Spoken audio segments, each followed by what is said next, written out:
예, 안녕하세요. 파리로 모니터. 오늘은 또 새로운 분을 모시고 또 재밌는 이야기를 나누도록 하겠습니다.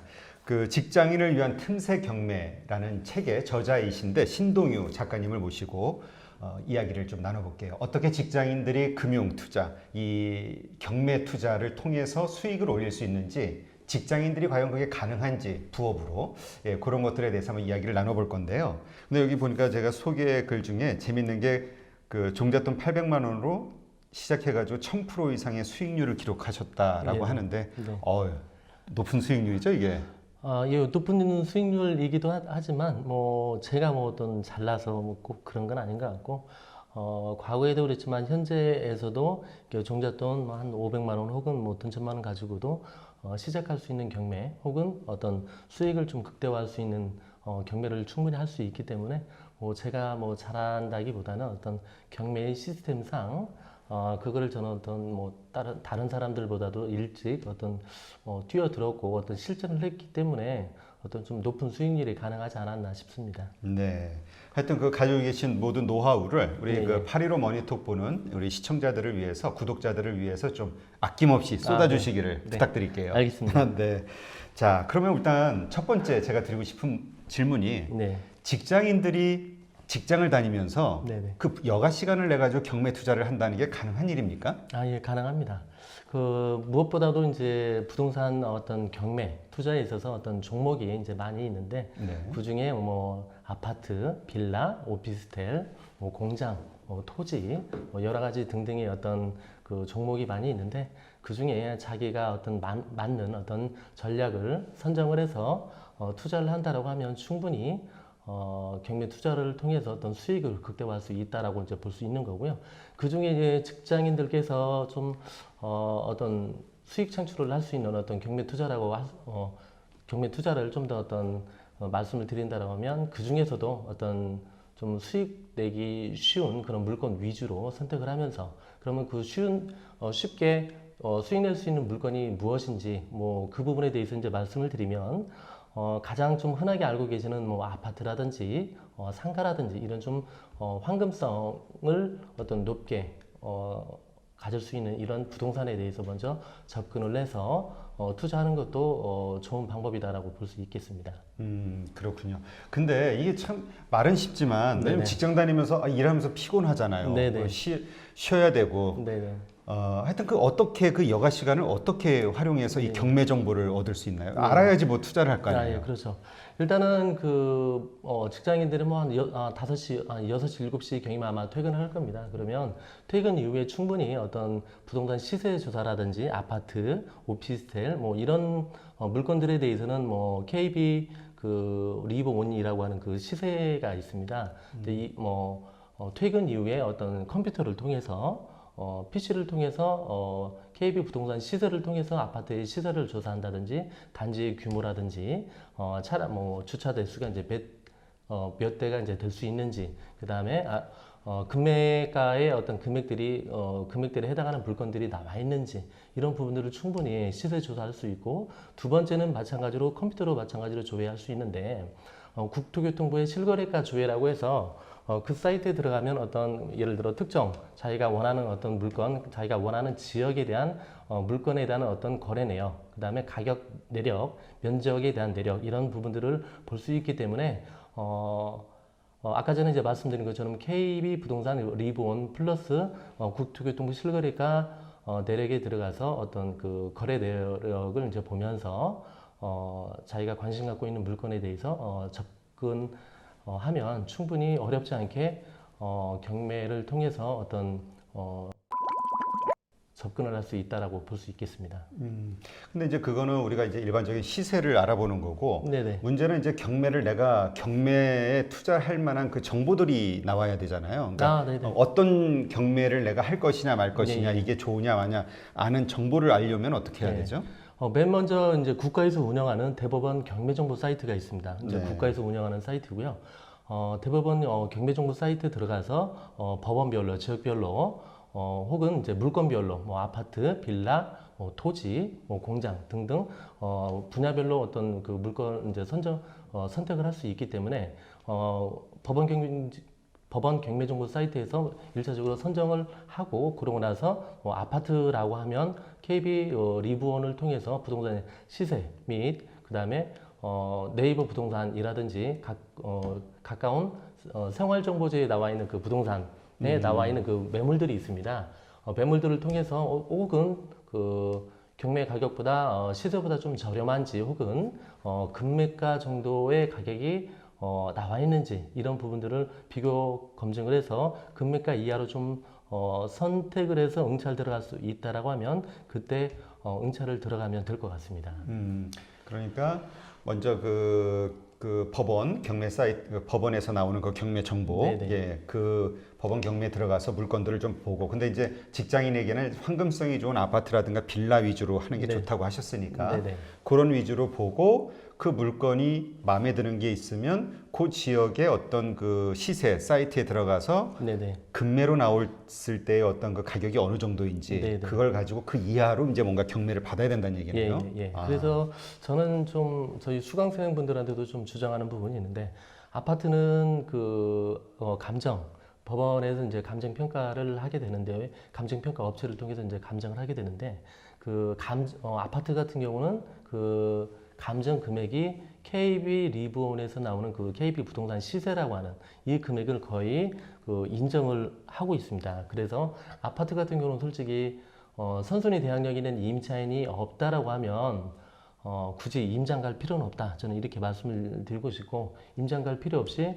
아까 전에 이제 말씀드렸던 KB 리본 통해서 부동산 시세 및 가까운 이제 부동산 사무실 혹은 지역 정보지에 나오는 이제 금매가 정도를 파악을 하시고 그다음에 국토교통부 실거래가 내역을 통해서 응찰가를 이제 정하는 것도 나쁘지 않고 충분히 아파트는 임장 갈 필요 없이 응찰 들어가도 되겠다라고 이제 볼 수 있겠습니다. 아파트 같은 경우는 임장이 필요 없나요? 임장이 되게 중요하다고 보통 얘기들 하는데. 임장이 중요하긴 한데 이제 물건에 따라 저는 틀리다고 보고 저도 어떤 공동주택 같은 경우 아파트 같이. 예, 그렇죠. 예를 들어 어떤 선순위 있는 임차인이 대항력이 있는 임차인이 있다거나 어떤 뭐 예를 들어 물건에 따른 아파트다 하더라도 뭐 유치권이 존재하는 경우가 있는데 그런 좀 특수한 상황이라고 하면 어떤 임장을 가야 되겠지만 굳이 예를 들어 어떤 그런 특수한 상황의 물건이 아니라고 하면 굳이 아파트 같은 경우는 인터넷을 통한 시세 조사가 잘 돼 있고 그렇기 때문에 굳이 뭐 아파트 같은 경우는 저는 굳이 임장 갈 필요 없이 저 스스로도 그렇지만 임장 거의 안 가고 거의 그냥 바로 응찰 들어가고 하기 때문에 아파트는 아까 그렇게 임장을 안 간다 하더라도 충분히 어떤 자기가 권리 분석하고 시세 파악만 제대로 된다라고 하면 큰 문제는 없다. 저는 그렇게 보고 있습니다. 네. 자, 그러면 이제 그렇게 해서 시세를 알아봤어요. 그래서 이게 마음에 들어. 이 정도 가격에 내가 응찰을 해야 되겠다. 네네. 근데 내 직장을 다니잖아요. 네네. 그거 어떻게 연차 쓰고 가야 돼요? 어떻게 해야 돼요? 저도 이제 과거에 이제 직장 생활을 했었는데 이제 경우에 따라서는 이제 본인 스스로 이제 저 스스로 당사자가 연월차를 쓰고 이제 가는 케이스가 있고 아니면 어떤 이제 배우자가 있으시다라고 하면 이제 배우자 통해서 대리 응찰을 이제 맡긴다든지 아니면 친형제 부모님들 통해서 대리 응찰을 이제 맡겨서 이제 응찰을 한다라고 이제 보시면 될 것 같아요. 그 경매 서류는 그러니까 응찰 가격 이거는 네네. 미리 다 작성해가지고 준비해서 예, 그렇게 하셔도 되고 아니면 거기 가서 작성을 네네, 응찰 법원에서 보통 10시부터 11시 반까지 응찰 시간이기 때문에 한 11시간 반경이면 응찰 마감이기 때문에 그 한 1시간에서 1시간 반 남짓 미리 여유 있게 가서 기일 입찰표를 이제 작성해서 입찰 보증금하고 이제 제출하면 될 것 같습니다. 그렇군요. 자, 그러면 이제 경매를 받았어요. 아파트가 됐든 빌라가 됐든. 네네. 자, 이거 수익을 어떻게 현실화시킬 수 있을까요? 일단은 이제 내 소유가 됐어. 뭐 이렇게 다른 거 일단 다 정리가 됐다 치고. 네네. 예, 제가 응찰을 받았습니다. 네. 자, 어떻게 이걸 수익을 현실화시킬 수 첫 있을까요? 번째는 보통 경매 이제 응찰 들어갈 때는 여러 가지 어떤 경우의 수를 다 염두에 두고 응찰을 들어간다고 보시면 되겠는데 그 경우의 수가 첫 번째는 리모델링을 통해서 현 점유자 혹은 현 거주자한테 매각을 한다든지 혹은 현 점유자가 매입을 안 한다라고 했을 때는 퇴거를 시킨 이후에 제3자를 통한 뭐 전월세 혹은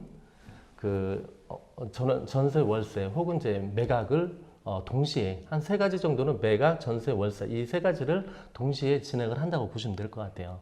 그래서 경우에 따라서는 뭐 낙찰과 동시에 혹은 대금 납부와 동시에 뭐 한 달 전후에서 뭐 매각이 되는 경우가 있고 혹은 이제 전세 월세로 어떤 현 시세에 맞게끔 전월세에 맞게끔 재계약하는 경우도 있고 하기 때문에 매매, 전세, 월세 이 세 가지를 동시에 감안을 하고 접근을 한다고 이제 보시면 되겠습니다.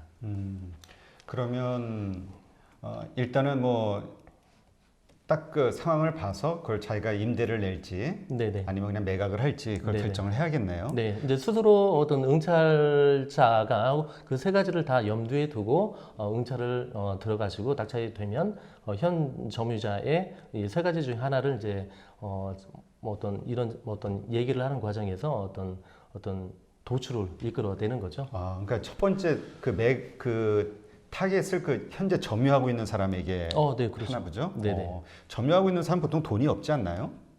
그렇지 않아요? 그렇기도 하지만은 또 안타깝게 뭐 금액이 좀 부족해서 어쩔 수 없이 어떤 채권자에게 변제를 못해서 그 안타깝게 넘어오는 경우가 있기 때문에 낙찰된 이후에 대금 납부 전에 채무자가 변제를 함으로써 그 경매를 취하시키는 경우가 많이 있거든요.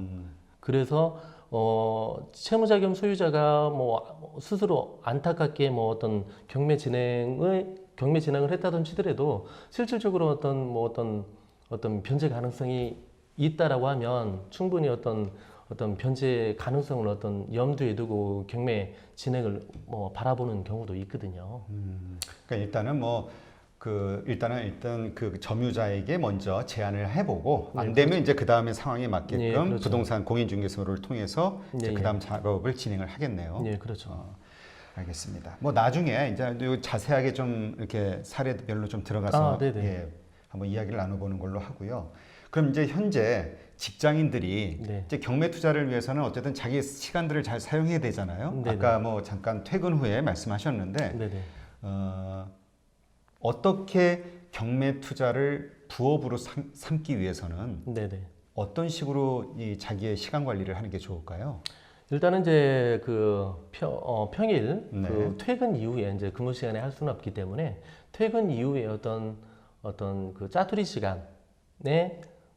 시간을 충분히 활용을 하고 그 다음에 주말을 통해서 뭐 임장을 가야 되는 물건이라고 하면 주말에 임장을 간다든지 아니면 뭐 6시부터 한 7시, 8시까지는 그래도 어떤 임장 가야 되는 물건이라고 하면 7시, 8시 사이에 충분히 임장 가능하거든요. 아니면 이제 가까운 부동산에 이제 시세를 물어본다든지 한 8시, 9시까지는 가능하기 때문에 퇴근 시간 이후에 임장을 통한 어떤 시세 조사라든지 물건에 대한 어떤 상태라든지 이런 부분들을 파악할 수 있는 시간이 퇴근 시간 이후 그 다음에 어떤 주말 시간을 활용한 부분이기 때문에 이런 어떤 퇴근 시간 이후에 어떤 휴일이라든지 퇴근 시간 이후에 시간적인 부분들을 적절히 안배를 한다라고 하면 어렵지 않게 경매 응찰할 수 있고 수익 창출할 수 있다라고 볼 수 있습니다. 예.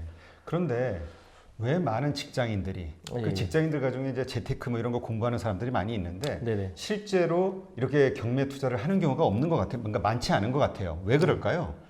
지금 이제 여러 가지가 있을 수 있겠는데 첫 번째는 저도 과거에 이제 직장 생활을 하다 보니까 네. 솔직히 저 같은 경우는 뭐 어떤 대출 취급 업무하고 뭐 어떤 경매 진행 업무 뭐 이런 실질적인 어떤 연관된 업무를 했음에도 불구하고 제 개인적인 스스로에 의한 어떤 재테크에 의한 경매 투자하는 거는 쉽지 않았거든요. 단지 저 스스로를 봐도 그렇고 어떤 제 마음에 대한 의지, 재테크를 하고자 하는 제 마음에 대한 의지 혹은 실천에 대한 어떤 이게 스스로 부족했다라고 저 스스로도 보면서 어느 순간 실천하게 이르렀고 그렇기 때문에 저뿐만 아니라 일반인들께서도 첫 번째는 어떤 재테크를 하고자 하는 마음은 있지만 실질적으로 어떤 실천하고자 하는 의지라든지 이 부분 자체가 좀 괴리감이 있어서 실제로 옮기지 않은 이런 부분이 있을 것 같고 두 번째는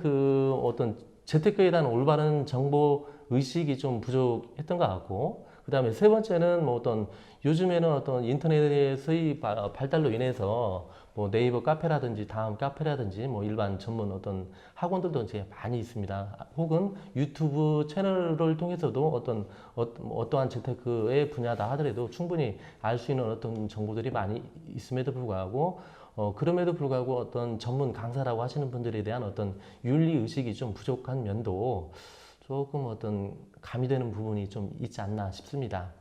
그리고 뭐 세 번째로 본다라고 하면 굳이 특히 이제에 의한 어떤 어려움 때문에도 우리 일상생활하고 어떤 그 용어라든지 이런 부분들이 일상생활하고는 좀 달라지는 면이 많이 있기 때문에 이런 측면 때문에도 조금 일반인들께서 쉽게 다가오기가 어려운 면이 있지 않나 싶고 네 번째 같은 경우는 뭐 부동산 경매라고 하는 게 어떤 권리 분석을 잘하고 했을 때는 어떤 생각 이상 혹은 뭐 월급 이상 혹은 연봉 이상의 어떤 수익 창출을 할 수 있는 어떤 올바른 재테크임에는 이제 분명하지만 거꾸로 권리 분석을 잘못해서 어떤 임대차 보증금을 이제 떠안고 낙찰자가 변제를 해줘야 되는 경우가 있을 수 있고 또 경우에 따라서는 최저가의 10%에 해당하는 입찰 보증금을 제공을 하고 높은 금액을 쓰고 이제 낙찰이 됐음에도 불구하고 권리 분석을 뭐 잘못해서 입찰 보증금이 이제 몰수당하는 경우가 있어요.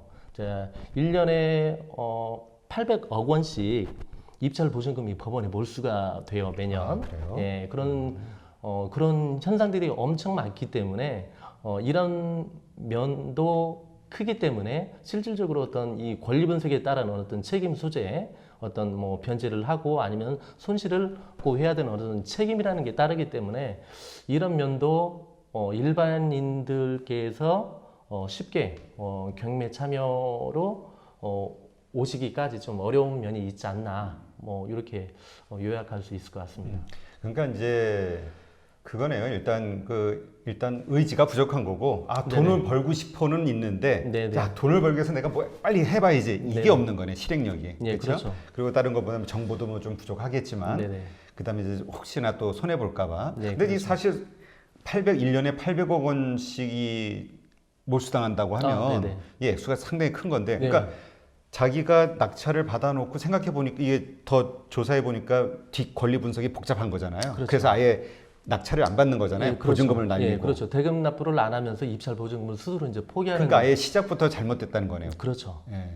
이제 2009년도, 10년도 서브프라임이 있은 이후로 어떤 전국적으로 어떤 부동산 경매에 대한 어떤 학원도 많이 활성화되어 있고, 그 다음에 부동산 경매에 대한 어떤 여러 가지 어떤 정보들이 많이 활성화된 면이 있는데, 저도 이제 과거에 금융기관에 있을 때부터 가만히 있게 시대 흐름을 본다라고 하면 이 무렵부터 해서 특히 아파트 같은 경우는 시세보다 더 비싼 금액에 낙찰되는 경우가 이제 많더라라고 하는 부분을 이제 볼 수 있고, 그게 예를 들어 부동산 경매라는 게 부동산 시세보다 혹은 금매가보다 좀 저렴하게 응찰을 들어가고 낙찰이 됐을 때 실질적으로 부동산 경매하는 어떤 의미, 수익 창출할 수 있는 의미가 있을 텐데 뭐 타인의 도움이 잘잘못 여부에 따라서 응찰 들어가고 그런 여부에 따라서 입찰 보증금이 이제 몰수되는 경우가 이제 많이 있기 때문에 실질적으로 좀 올바른 정보를 스스로 능력을 배양해야 되면서 혹은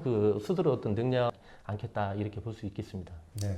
의지를 가져야 될 것 같고요. 그러니까 못 보는 게 아니라 안 보는 거네요. 경매가 벌 수 있는데 예, 충분히. 경매가 어렵거나 그러지는 않습니다. 단지 아까 경매 법률에 대한 용어라든지 이것만 좀 몇 시간 정도만 솔직히 공부를 하시면 어렵지 않게 접근할 수 있고 아까도 이제 드린 것처럼 좀 실천 관건이지 않나 싶습니다. 그러니까 우리 신동유 작가님도 직장 다니면서 예, 예. 그래서 경매로 부업으로 짭짤하게 돈을 버신 거잖아요. 네네. 그래서 1000% 버셨다는 거 아니에요? 네네.